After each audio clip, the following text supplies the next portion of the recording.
Morning students, welcome to my channel.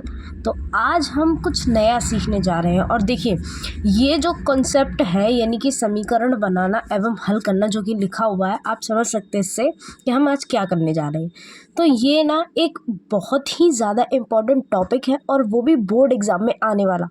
ठीक है, तो ये क्या होते हैं ना, कुछ प्रश्न हमारे क्या इन ही आधार पर आधारित होते हैं, जैसे समीकरण बनाना एवं उनको हल करना। ठीक है, तो आज हम इन चीज़ों के इन क्वेश्चंस को अच्छे से लगाएंगे और आज की वीडियो से हम एक नई चीज़ सीखेंगे जिसमें क्या होंगे हमारे समीकरण बनाना। इस वर्ड प्रॉब्लम की प्रॉब्लम को आज हम ख़त्म कर देंगे। बहुत से बच्चों की प्रॉब्लम होती है वर्ड प्रॉब्लम, तो आज देखिए हम उसको ईजीएस्ट वे में कैसे सीखेंगे।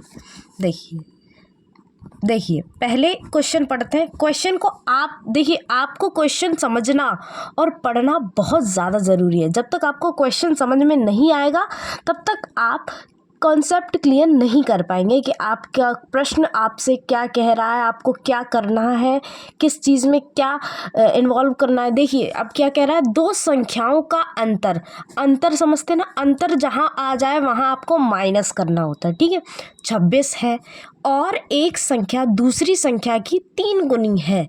अब देखिए, अब दो संख्याओं की बात कर रहे हैं तो हम इसको कैसे लगाएंगे। पहले स्टार्टिंग करेंगे हम,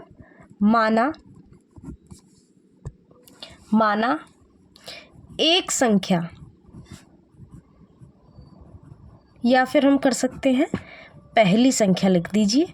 माना पहली संख्या बराबर x, माना दूसरी संख्या बराबर क्या मानेंगे हम, y।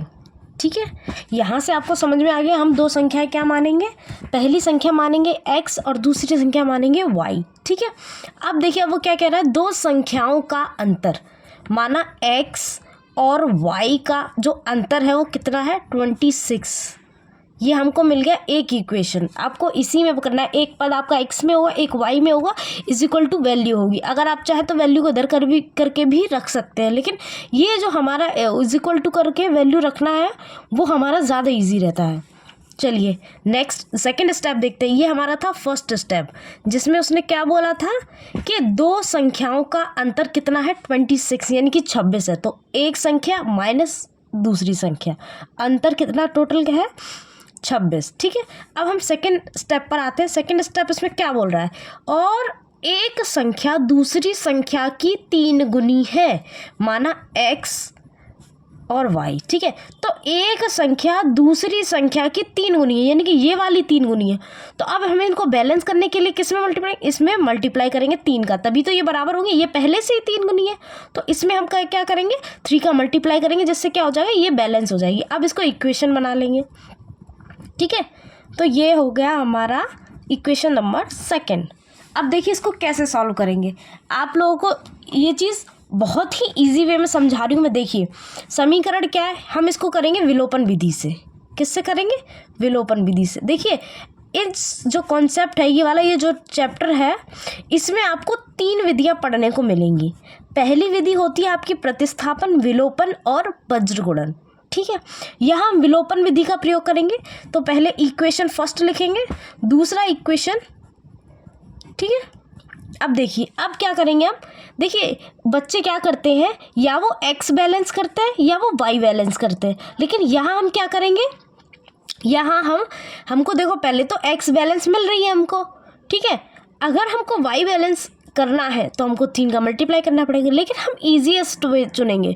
तो हमको क्या करना है, देखो जब आपके चिन्ह सेम हो तब आपको क्या करना है, मतलब जब कंडीशन कटने वाली ना बने तो आपको नीचे माइनस कर देना, और जब हम माइनस करते हैं तो दूसरी वाली जो वैल्यू होती है उनके क्या होते हैं, चिन्ह बदल जाते हैं। जैसे यहाँ हमारा प्लस है तो यहाँ माइनस, यहाँ माइनस है तो प्लस, और यहाँ प्लस है तो ये माइनस, तो ये वैल्यू चेंज होगी। अब ये क्या हो गया, प्लस का x कट गया, ये माइनस का x। अब ये वाले ये जो सिंबल है ना वही इनके मान होंगे, मतलब इनमें लगाए जाएंगे। जैसे अगर ये माइनस का 3y है तो इसको प्लस का 3y बोला जाएगा। जो चिन्ह लग चुके हैं वही चिन्ह लगेंगे अब। ठीक है, अब ये प्लस का 3y माइनस का, तो प्लस माइनस क्या होता है, माइनस, लेकिन जो संख्या बड़ी है उसी का चिन्ह आएगा। तो क्या 3 में से 1 गया तो 2y इज इक्वल टू 26, ठीक है। तो अब क्या करेंगे हम 26, अब ये मल्टीप्लाई में इधर जाएगा तो किस में, डिवाइड में। तो y इज इक्वल टू हमारा कितना आ गया, 13 वैल्यू आ गया, ठीक है। अब हम क्या करेंगे, y का मान समीकरण 1 में या 2 में, किसी में भी रख सकते हैं, हम यहाँ रखेंगे समीकरण 2 में, ठीक है, क्योंकि हमको यहाँ ईजीएस्ट कैलकुलेशन मिलेगी। तो समीकरण 2 हमारा ये है, तो हम x minus 3y is equal to 0, तो x minus 3 into 13 is equal to 0। अब देखिए x माइनस 13 का 3 में करेंगे कितना आएगा, 39, ठीक है, ये हो गया। अब देखिए, अब ये हम उधर साइड लेंगे, x की वैल्यू निकालनी है ना हमको, तो माइनस की उधर जाएगी प्लस की, ठीक है। तो x की वैल्यू कितनी आ गई, 39। तो अब देखिए, अब हमने क्या, पहली संख्या हमारी क्या निकल आई है, तो हमको यहाँ लिखना है आंसर में, क्योंकि देखिए आप लोग जब तक सिस्टमेटिक नहीं करेंगे तब तक आपका वो जो देखने वाला जो चेकर होगा वो आपको अच्छे से मार्क्स नहीं देगा। आप कुछ भी लिख दो उल्टा सीधा, पर नहीं, आपको एक सिस्टमेटिक वे बनाना है। x की वैल्यू हमारी कितनी निकली, 39, और देखिए दूसरी संख्या क्या निकली हमारी, दूसरी संख्या निकली हमारी 13। अब एक चीज़ देखिए, अगर आपको सवाल चेक करना है, ठीक है, देखिए मैं यहाँ आपको चेक करके बता रही हूँ, ये आपको रफ वर्क करना है, ठीक है। तो यहाँ मैं कर दे रही हूँ चेक इस सवाल को।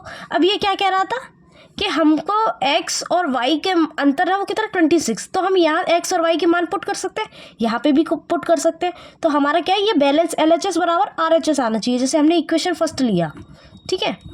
तो इक्वेशन फर्स्ट हमारा क्या है, x minus Y is equal to 26, ठीक है। तो x की वैल्यू कितनी निकली हमारी, 39, माइनस y की वैल्यू कितनी निकली, 30, फिर इज इक्वल टू 26। अब देखिए 9 में से 3 गया 6, 3 में से 1 गया 2, तो 26 is equal to 26, LHS is equal to RHS, hence proved.